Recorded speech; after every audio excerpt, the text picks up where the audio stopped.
Какво ще стане, ако едни решат да отидат на... Да взимаш да ме закараш на почивка? На Монако и Ривиерата искаш ли да те закарам? Други също решат.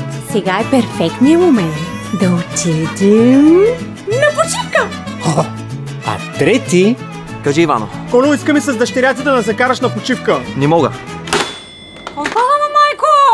Аз ти казах, че на баща ти не може да се разчита, Кирилке. Търсят начин да не отидат. Къде изчезнато и моето глуве?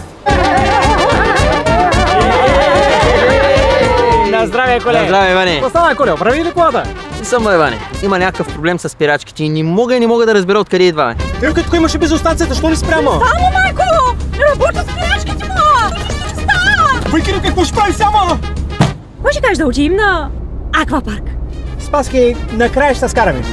Следваш такова настроение да ми тръгваш на почивка, няма да се разберем.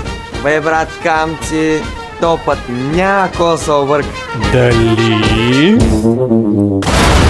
Преди целия си живот един ден не съм работил. И сега на почивката ми ще работя. Как така, бе? Заради теб, Спаскай, защото ти ме нагара. Дойдохме на почивка, за да почна работа. Мечо, ние какво правим тук, бе? Нали на Слънчев бряг щяхме да ходим? Та, Никол, отдавна искам да ти кажа, че, нали, мазна... Никой не работи в момента. Като са почивни дни, защо тогава някой е дошъл в неработно време и ме е сложил на мен и скоба? Кажете. Опитах се да обясня, че аз съм от аквапарка. Какъв се явявате от аквапарка, ако мога да попитам? Чакракчия. Значи кой точно? Идва и ти направо. Кой? Аз? Това там не е ли жена ти?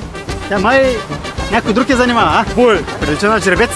Марука, давай да правим тикток да гледат, да знаят колко сме напреди. Ей, този безкащи! Кирилка, мисля, че знам как мога да направим пари. Как му?